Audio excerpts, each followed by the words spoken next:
नमस्कार, जय हिंद साथियों। स्वागत है आप सभी का मेरे YouTube चैनल स्टडी विद अंकित में। आशा करते हैं कि आप सब अच्छे होंगे, कुशल होंगे, मंगल होंगे। तो साथियों, आज हम एक ऐसे मुद्दे के बारे में बात कर रहे हैं जिसको लेकर इस समय मीडिया में ज़ोरों शोरों से चर्चा हो रही है, क्योंकि मुद्दा ही कुछ ऐसा है। दरअसल मुद्दा वहाँ से शुरू होता है जब समाजवादी पार्टी के विधायक अबू आज़मी द्वारा महाराष्ट्र में एक बयान दिया जाता है कि औरंगजेब एक महान शासक था, मैं उसे क्रूर शासक नहीं मानता हूँ। जब ये बयान आया उसके बाद महाराष्ट्र की राजनीति में भूचाल आ गया। भूचाल इस कदर आया कि महाराष्ट्र के सीएम देवेंद्र फडणवीस ने कल विधानसभा में बयान दिया कि अबू आज़मी को 100% जेल भेजेंगे और उनकी महाराष्ट्र की जो विधानसभा सदस्यता थी वो भी छीन ली गई है। आइए अब हम समझते हैं विस्तार से कि औरंगजेब आखिर महान था या नहीं। अगर क्रूर है तो ऐसे कौन से काम उन्होंने किए हैं जो उनकी क्रूरता को दर्शाते हैं। औरंगजेब, जैसा कि आपको पता है, कि शाहजहां का बेटा है औरंगजेब और एक मुगल शासक है। दरअसल अगर हम बात करें औरंगजेब के बारे में तो औरंगजेब के बारे में ऐसा लिखा हुआ मिलता है कि औरंगजेब एक निर्मम और क्रूर शासक था, जिसने इतने ज़्यादा अत्याचार किए, जिसने अपने पिताजी को जेल में बंद करके रखा, पानी पीने के लिए नहीं दिया, जिसने अपने तीनों भाइयों को मार डाला।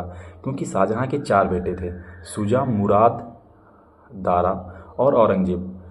शाहजहां चाहता था कि मेरा जो बड़ा बेटा दारा शिकोह है वो राजा बने। वो कभी नहीं चाहता था कि औरंगजेब राजा बने, क्योंकि उसे पता था कि औरंगजेब जो है वो धार्मिक कट्टरता का शिकार है। अगर उसके जैसे राजा बने रहेंगे तो मुगल शासन का जल्दी ही अंत हो जाएगा। हम कुछ किताबों की बात कर रहे हैं। किताब एक है मसीर आलमगीरी, जिसको ट्रांसलेट किया गया यदुनाथ शर्मा द्वारा। और मसीर आलमगीरी एक ऐसी किताब है जिसको लिखा गया है साजी मुस्तैद खां द्वारा। दरअसल इस किताब में बताया गया है कि 1669 में आप इस किताब का पेज नंबर 81 से 100 के बीच में जब पढ़ेंगे तो उसमें लिखा हुआ है कि 1669 में औरंगजेब ने आदेश दिया था कि मंदिरों को तोड़ दिया जाए 6 अप्रैल 1669 को। उसके बाद उनके आदेशों का पालन करते हुए 2 सितंबर 1670 को आदेश का पालन किया गया और वो सारे मंदिर तोड़ दिए गए। अब उन जब मंदिरों को तोड़ दिया गया उसके बाद फिर औरंगजेब आदेश देता है कि जो मंदिर हैं, जो मंदिर की मूर्तियां हैं, उनको हटा दिया जाए और उनकी जगह मस्जिद बना दिया जाए। ये आदेश औरंगजेब द्वारा दिए गए और इनका पालन कराया गया। और ये सारी जो ये इसका सोर्स है वो औरंगजेब के उस समय जो औरंगजेब की मृत्यु के बाद जो उनके यहाँ जो काम करने वाले लोग थे उनके द्वारा एक किताब लिखी गई जिसका नाम था मसीर आलमगीरी, उसमें मिलता है। लास्ट में जो शिवाजी थे, शिवाजी के राजकवि जो भूषण थे, उनके द्वारा उनके ऊपर एक कविता लिखी गई थी। भूषण लिखते हैं कि कुंभकर्ण असुर अवतारी औरंगजेब, काशी प्रयाग में दुहाई फेरी रब की, तोड़ डाले देवी देव शहर मोहल्लों के, लाखों मुसलमान की ये माला तोड़ी सब की। भूषण भड़त भाग्यो काशीपति विश्वनाथ, और कौन गिनती में भूई गीत भव की। काशी करबला होती, मथुरा मदीना होती, शिवाजी न होते तो सुन्नत होती सबकी। ऐसा शिवाजी के राजकवि भूषण ने औरंगजेब के बारे में लिखा हुआ था।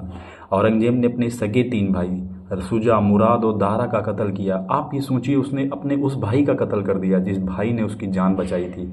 बात उनके छोटे भाई की हो रही, शुजा की।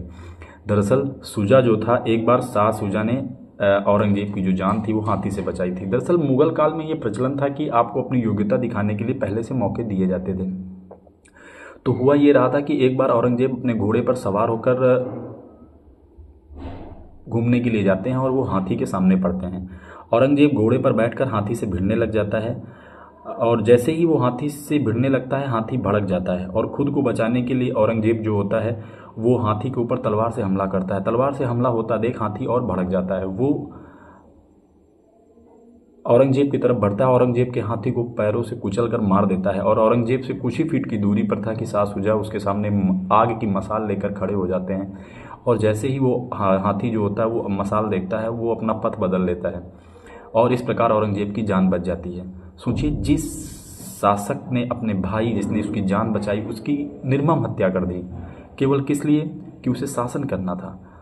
वो कैसे एक महान शासक हो सकता था। उसने ना जाने कितने मंदिरों को तोड़ा, कितने लाशें बनाई, कितने लोगों को मार डाला। जब औरंगजेब, जिसने अपने पिताजी को तक नहीं छोड़ा, जब उसके पिताजी ने उससे कहा कि मुझे थोड़ा एक्स्ट्रा पानी चाहिए, तब औरंगजेब ने अपने पिता को एक्स्ट्रा पानी देने के लिए बंद कर दिया। उसने दारा सिकों के साथ इतना अत्याचार किया कि केवल राजगद्दी के लिए दारा सिकों को युद्ध में हराया, और वो जब भाग गया तो उसको पीछे मुगल सेना लगा दी, और मुगल सेना जब उसको पकड़ कर दिल्ली में लाती है तो दिल्ली में लाने के बाद उसको हाथी पर बैठाकर उसके पीछे उसके 14 साल के बच्चे को बैठाकर घुमाया जाता है, और उसके पीछे उसके अब वो औरंगजेब ने अपने जो सबसे विश्वासदार सेनापति थे उससे गोज्जम खां उनसे कहा था कि आप एक नंगी तलवार लेकर इसके पीछे खड़े रहिए, अगर कोई इन्हें बचाने की कोशिश करता है या फिर दारा सिकों खुद भागना चाहता है तो वो भागे तो उसकी तुरंत हत्या कर देना है या उसका गला काट देना है। सोचिए, उसके 14 साल के बच्चे, दारा सिकों का 14 साल का बच्चा, उसको हाथी की पीठ पर बैठाकर पूरे दिल्ली में घुमाया गया।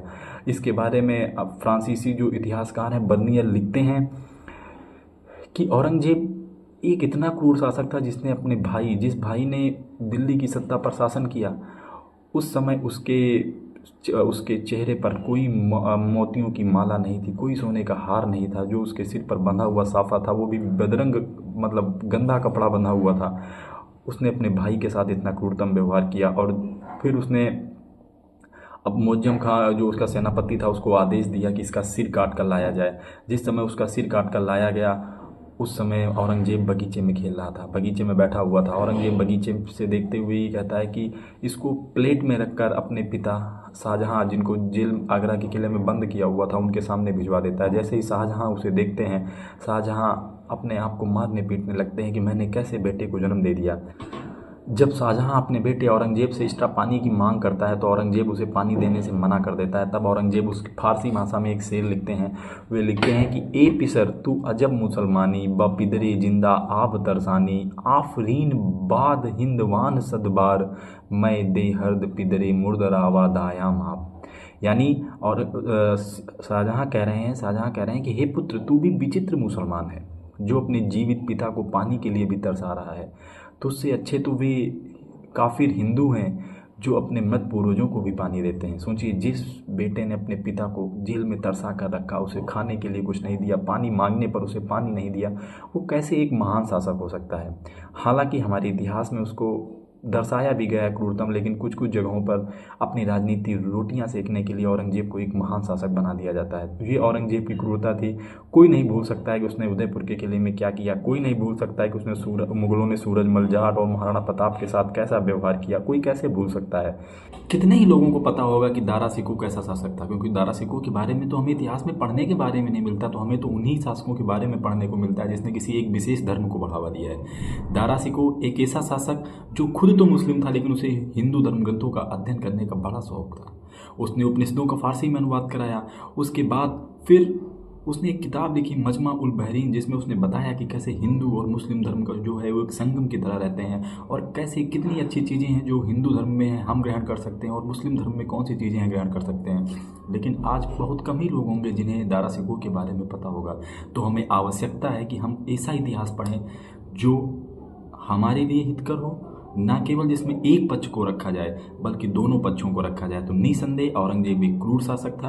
राजनीतिक रोटियां सेकने के लिए कई सारी बातें हो सकती हैं, हम लोगों को उनसे अलग रहना है, लेकिन जो सच्चाई है वो सच्चाई है। अगर आपको हमारा ये विश्लेषण अच्छा लगा हो तो मेरे YouTube चैनल को लाइक, सब्सक्राइब, शेयर करें। अगर कोई गलती है तो कमेंट बॉक्स में जरूर लिखें। Thank you.